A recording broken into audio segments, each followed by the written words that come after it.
Привет, дорогие друзья! Сегодня я вам расскажу, как я устроился на завод Tesla работать, чтобы заработать себе на такую тачку. Как вообще прошел этот процесс, насколько это круто, насколько это не круто. Поехали, я вам сейчас все расскажу прямо из салона этой новенькой Model Y. Крылья для которой, вот эти крылья, вот это крыло делал я на заводе.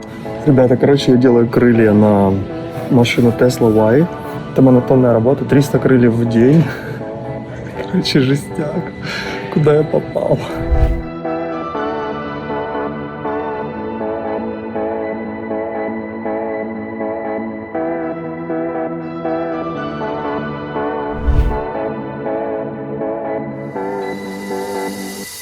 Так, на самом деле все будет очень максимально лаконично, но я постараюсь для вас показать просто все, что дает компания Tesla. Я очень долго, на самом деле, пытался туда попасть. Я был на нескольких собеседованиях. Я старался попасть в QA-компанию на позицию QA-щика. Я даже был один раз на собеседовании, где-то год назад примерно. И меня не брали, потому что мне не хватало английского, если честно, больше. Даже не опыта. То есть я не попадал в офис. Вот недавно я такой решил плюнуть, хрен с вами, пойду на завод, посмотрю, что за компания.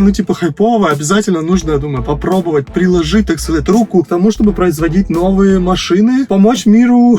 Tesla, они любят говорить на презентации, которую нам проводили, sustainable energy, устойчивая энергия должна быть в мире как можно больше. Процесс очень простой был, я сделал проще всех. Я зашел на официальный сайт, там есть определенная форма, чтобы попасть на завод, нужно заполнить форму. Вот через какое-то время со мной связался рекрутер, со мной пообщался, узнал у меня, хочу ли я действительно работать, я такой, да, и он говорит, хорошо, будет собеседование с тобой, интервью, такое длинное, ничего не планирую. На определенное время мне позвонили, это был большой зум-звонок с, наверное, 60 людьми. Не было даже, по сути, такого серьезного собеседования. То есть просто со мной пообщались в начале раз, и второй раз пообщались уже, просто рассказав про компанию, про то, что мы будем делать, про бенефиты, то есть максимальные плюшки нам рассказали. И в конце второго разговора по зуму всей команде сказали, что, ребята, поздравляем вас, вы все, в принципе, приняты на работу, то есть никакого собеседования не будет. Приходите на работу, с вами свяжутся, вам нужно будет заполнить определенные документы и так далее. То есть здесь в Америке всегда проходишь бэкграунд-чек, нужно было дать им через определенные формы свои данные, driver license, work authorization и бэкграунд-чек они проверяют, и плюс, само собой, они меня отправили на драг-тест. На драг-тесте можно было употреблять, в принципе, марихуану, то есть это уже в Калифорнии абсолютно легализовано, они нам сразу сказали, про марихуану не парьте, все остальное опасно. Я прошел все это, без проблем, и мне назначили определенное время, чтобы я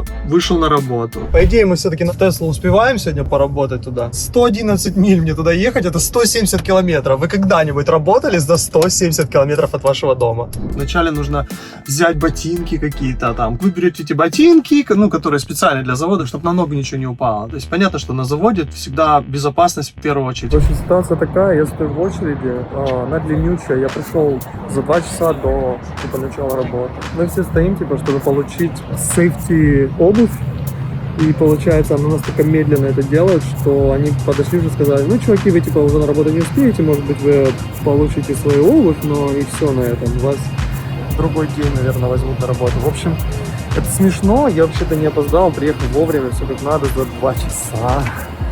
Но это просто уже начинает, если честно, надоедать, такая ситуация в Тесле, что? Сейчас пойдем выбирать нам обувь. Наконец-то, 2 часа, как раз когда должна быть работа начаться, я только сюда попадаю.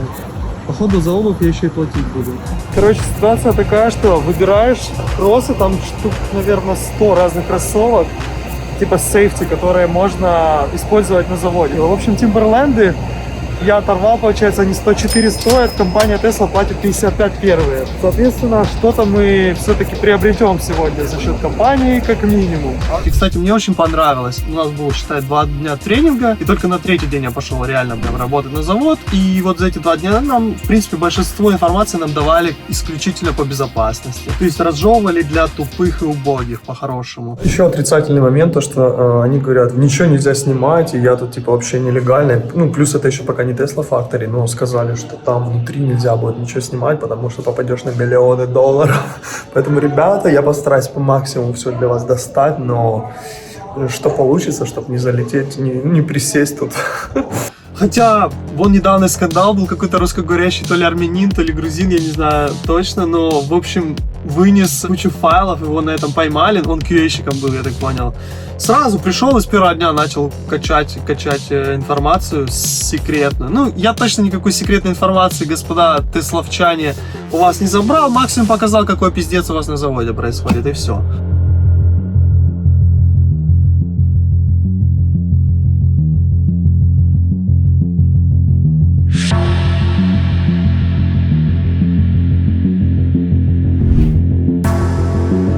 Впоследствии, когда я уже попал на завод, я уже понял, что, в принципе, на заводе все так устроено, и компания Tesla очень сильно гордится тем, что у них нету фаталити, типа, ни один человек до сих пор на заводе Tesla не умер, не погиб, там супер безопасность, там все сделано для дураков. Если вы вдруг соберетесь в эту компанию пойти работать, вы должны понимать, это такой же завод, как и везде, просто он чуть-чуть круче и очень хайповая компания. Но там же такие же распиздяи работают, которые везде. То есть, представляете себе, средний работник завода — это Вася с гаечным ключом, который целый день нажимает кнопку одну и ту же, ну по-хорошему. В смысле, я никого не унижаю ни в коем разе, каждый труд нужен, но делайте выводы сами. Чем Tesla вообще цепляет людей? В первую очередь это то, что на завод вы идете, когда вы получаете бенефиты Tesla с первого дня, что в Америке очень мало кто делает. $21 в час и 22,5 или 23, я не помню точно, если вы в ночную смену берете, 12-часовые шифты.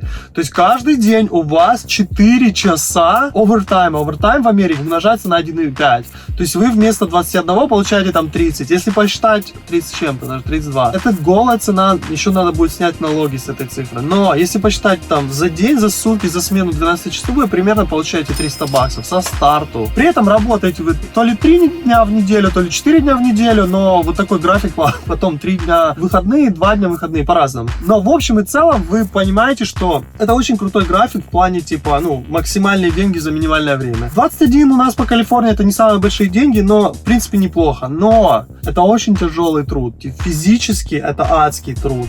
Люди настолько устают, что просто тупо спят. Ну да, реально.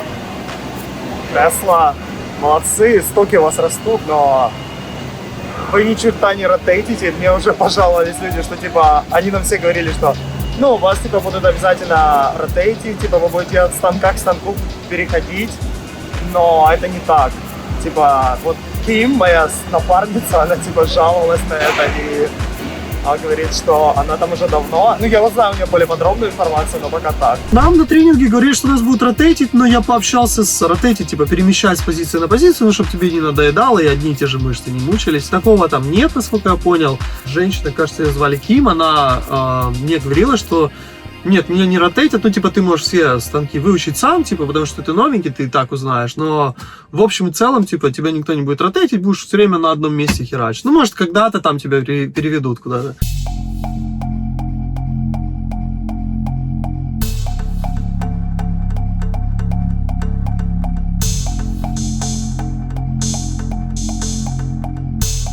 Я работал и на мувинге, и на стройке, и на чем только не работал. Такие деньги, которые я получаю, в принципе, ну, получал бы в Тесле, я не готов за них работать. Первый день закончился. Нам рассказывали в большинстве своем про бенефиты в самом конце, где-то последние 2 часа. Я бы сказал, что я пересмотрел свое мнение по поводу их бенефитов. Очень крутые, очень много. Более подробно расскажу позже, но в общем это очень круто. Поехали домой. Ну, а это вам, типа, просто заводские рабочие. Будущее на Мустанге, на Мерседесе, короче, вообще простые пацаны. Знаешь, бенефиты действительно крутые. То есть там реально классная страховка. А если вы немножко доплатите, то она будет вообще офигенная. То есть мало того, что страховка на вас, она покрывает вашу семью. Типа все dependent, дети, жена и так далее. Они очень классно придумали с транспортом. Первое, они это придумали, потому что у них плохо с парковкой возле завода. Типа они говорят, что, ребята, час вы будете крутиться, чтобы найти себе место во время пересменки. У них есть шаттлы, которые везут от многих частей штата. Радиус 40 миль, наверное, покрывается полностью. То есть вы в большое место где-то приезжаете, машину ставите, едете на шаттл, шаттл вас заводит прямо на завод. В таких классах ребят вообще привозят шаттлы, которые для рабочих сделаны. $15 платят, если вы доехали до завода на велосипеде. Там есть специальные такие чейны, которые будут отмечать вас, что вы типа доехали, заклокинились, и вам $15 просто в день будут платить за то, что вы на велике приехали. Что круто. За эти велики $15 в принципе платят с каждый день, если вы приезжаете на велосипеде. Помимо всего прочего, есть бенефит такой, как до 5 дней в году за вашей собачкой или за вашим ребенком последит какая-то компания. То есть они могут даже такое предложить. Там на самом деле завод, конечно, в плане бенефитов он постарался, там много всего. Вы можете даже, есть, смотрите, 15 дней в году ты можешь взять отпуск, 30 дней в году ты можешь болеть, и они будут оплачивать это. Ну, соответственно, там ты должен предоставлять справки и все остальное. Но до этой цифры, это в принципе у вас накапливается эти дни. Если вы не забираете, что круто, они предлагают вам, скажем так, вы можете купить машину Теслу и вместо денег на down payment положить ваши дни отпускные, и которые у вас за счет больнички накопились. То есть при достижении определенного количества, по-моему, 240 дней или что-то такое, или 240 часов, дальше просто они накапливаются, поэтому, естественно, у вас есть смысл купить машину, да, и расплатиться своими часами. Ну что, мои дорогие друзья, значит, нам выдали в компании Tesla, нам выдали униформу. Значит, сейчас я вам буду показывать, что у меня есть. Значит, дали кепку защитную такую, типа, можно по голове кидать чем-нибудь. Это, короче, какие-то, я не знаю, как правильно их назвать. Это нарукавники или что-то такое. В общем, для чего, я пока не понял, но, наверное, очень нужно. Пайта. Вот реально ради этого, отвечаю, я в эту компанию устроился. Tesla спереди, сзади. Это круто. Ребята, спасибо. Спасибо. Я обязательно с вами поработаю. Tesla футболка. Так. Еще одна Tesla футболка. Но не жалейте прям. Третья Tesla футболка. Ни хера себе. Я продам, ребята. Еще одна? Да зачем мне столько? За сколько тысяч лет они меня забрали на работу? Так, ну и судя по всему последние штаны, да, это должны быть штаны, по идее. Штаны такие рабочие, типа, все серьезно, тоже с надписью Tesla. Ой, вы знаете, там вторые штаны еще. Нихера себе, 2 штанов, зачем мне столько? Ну ладно, в общем, мне на 10 дней или на 15, на которые у них поработаю, по-моему, 2 штанов не нужны. Но, если что, пацаны, вторые штаны, если что, у меня тоже есть. Для вас. У-ху. В общем, ребята, я еду в служебном автобусе от парковки до базы. Так у нас выглядит автобус, на котором мы приехали. Нас отвезли с стоянки до, получается, главного входа, куда мы сейчас попытаемся прорваться. Первый день я сегодня, это тупо фабрика, мы уже зашли, я стою, жду. Меня, скорее всего, сейчас уволят за то, что я тут снимаю, но это реально завод Tesla. Со мной работало 2: афроамериканка, афроамериканец, латиноамериканец и азиат. Мы делали крылья. То есть у нас полный процесс был от того, что у нас приходила просто заготовка на крыло, и мы все детали там приваривали. Ну, это роботы приваривали, по сути. Мы просто ложили, забирали, ложили, забирали. Потом ложили в какую-то тележку, которую там кто-то увозил.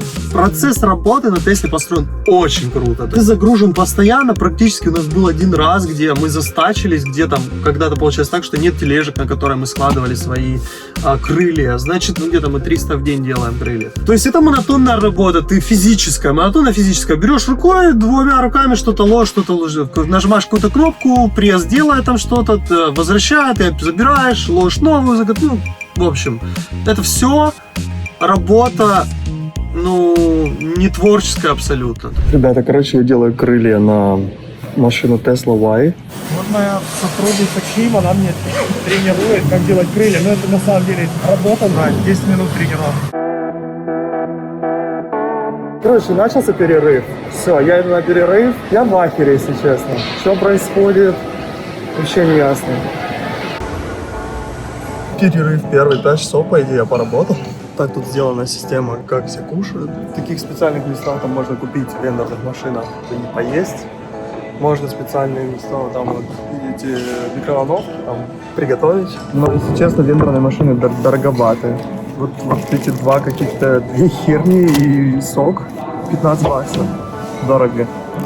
Ну, какая-то чепуха мексиканская, 100%. А это chicken bacon, ну, то же самое, какая-то чепуха. Короче, продолжаем наш челлендж. Реально, было такое время, потому что ты все время стоишь там. Все ребята, которые со мной работают, прикольные, нормальные. Типа минус, какой я уже обнаружил, это был момент, когда у нас не хватало таких специальных тележек, на которых увозили детали. Я же делаю типа крылья на машину. Не хватало этих тележек, получается, мы не могли. То есть, по сути, наш конвейер, кусок конвейера остановился, и мы не делали ничего. Все время на ногах. Тут специально сделано так, что ни одного стула там нет, ты устаешь. Ну, типа, 5 часов на ногах, потом вообще будет 12 часов. Я не знаю, ну типа был маленький перерыв 15-минутный. Был момент, когда я думаю, нахер, я больше не буду, один день отработаю и пойду. Ну только типа it's okay. Это типа нормальные ребята, познакомился там. Значит, я работал в бади-цеху, то есть мы делали детали для машины, все наружные, я видел, как именно процесс сварки кузова происходит и так далее. Я спросил своего менеджера, где самая тяжелая работа, он сказал, у вас самая тяжелая работа, и в принципе я в этом абсолютно точно убежден, это правда, у нас была самая тяжелая работа, это тяжелая физически. Ребята, это просто какое-то издевательство над человечеством. Сейчас уже где-то 3 часа дня, мне осталось часа 3 до конца, то есть я уже часов 10, почти 10 уже работаю. Здесь каждые 2 часа перерыв на 15 минут, вот я на таком перерыве. Посмотрите на мои глаза, они, ну, типа, явно уставшие. Интересный завод вообще, но я могу сказать, что американцы не должны работать на таких заводах, несмотря на то, что здесь платят неплохо. Я так посчитал, получается где-то $300 в день, учитывая, что 4 часа овертайма, но нахер эти деньги, если, типа, ты просто ненавидишь ничего. Вот.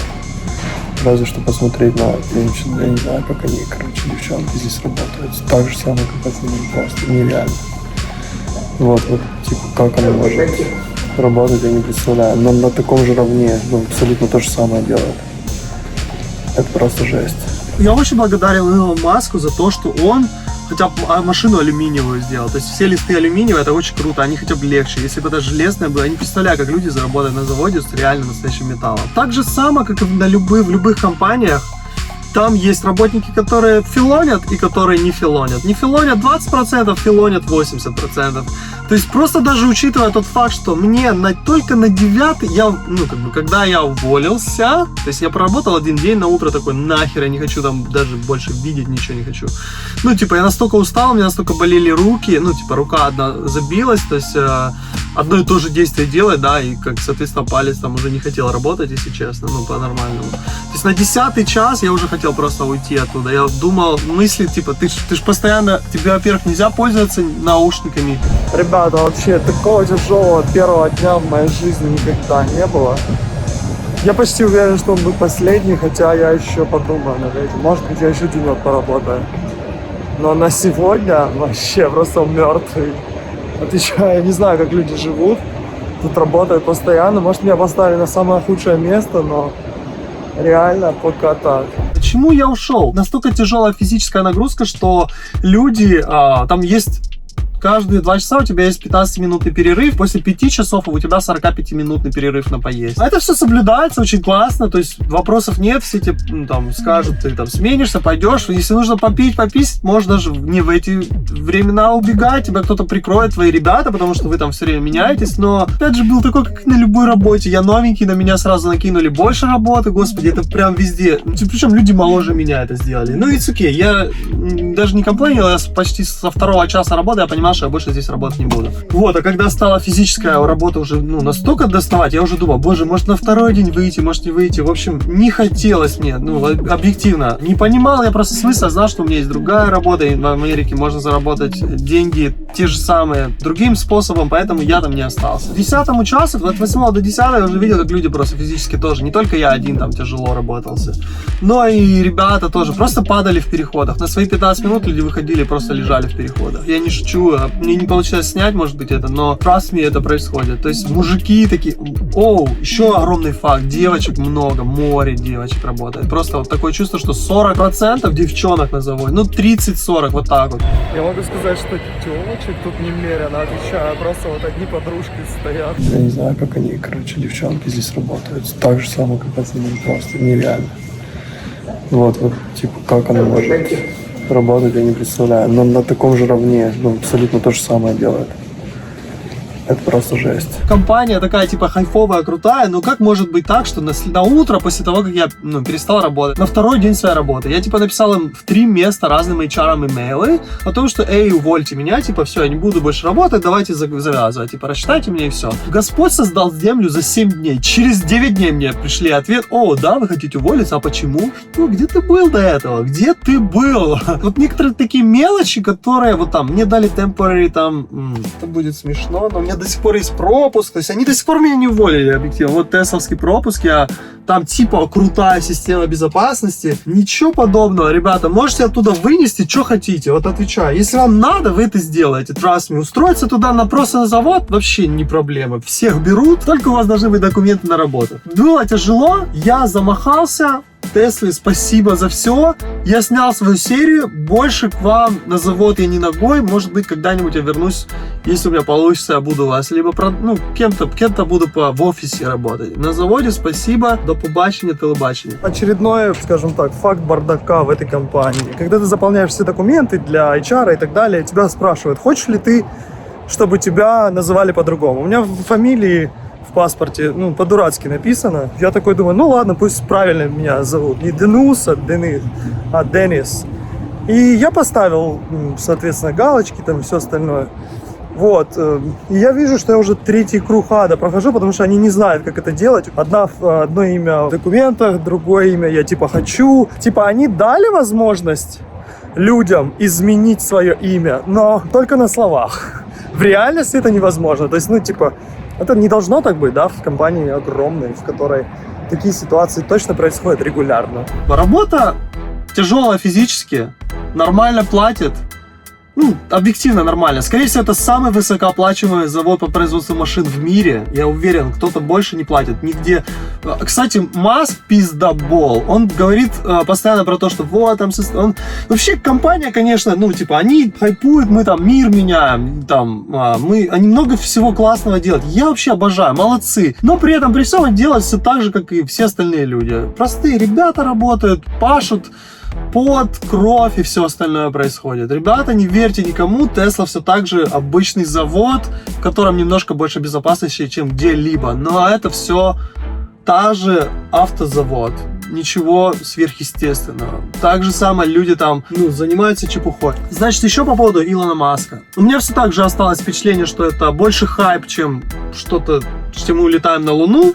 Но спасибо, что мы улетаем на Луну, потому что никто другой не собирается этого делать, да, условно, улетаем, я иду на машине, да. Маск, я общался как-то на Кастро, в районе Кастро, я ходил, если кто знает Сан-Франциско, я в барчике в одном познакомился там с пациком, который интервьюировал Маска. И мы с ним немножко поговорили, просто было интересно его мнение. Он говорит, чувак, Маск злой гений, ничего, он абсолютно циничный. И я это вижу и по заводу, и как они работают с людьми. То есть ни одного человека, которого я встречал здесь, который не на заводе даже, а просто в компании Tesla, никто не говорил, вау, я обожаю эту компанию, там что-то такое. Все говорили, ребята, они меньше платят, чем на рынке обычно, они берут людей и немножко платят вам идеи того, что вы работаете в Тесле. Что может быть круто, как бизнес-процесс молодцы, но не со всеми работает. Шеров они, кстати, уже не дают, вам акции Tesla, это неправда, они уже 2 месяца назад отменили, они максимум дают 15% скидку на акции Tesla. Это молодцы, спасибо за это им большое. Если вы там работаете, я вам посылаю лучики тепла, добра, потому что сил вам нужно много, потому что там действительно тяжелый физический труд.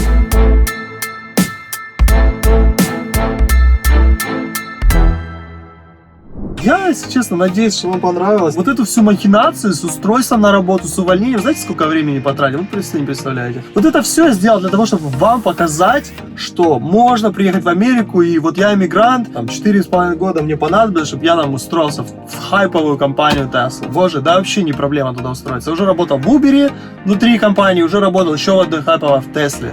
Спасибо! Ни с одной, ни со второй мне не срослось хорошо. Я надеюсь, вам понравилось. И, как всегда, подписывайтесь на мой канал, ставьте лайки. Ведь вы видите, я ценю ваше время. А я поехал дальше тестировать эту Model Y. Пока!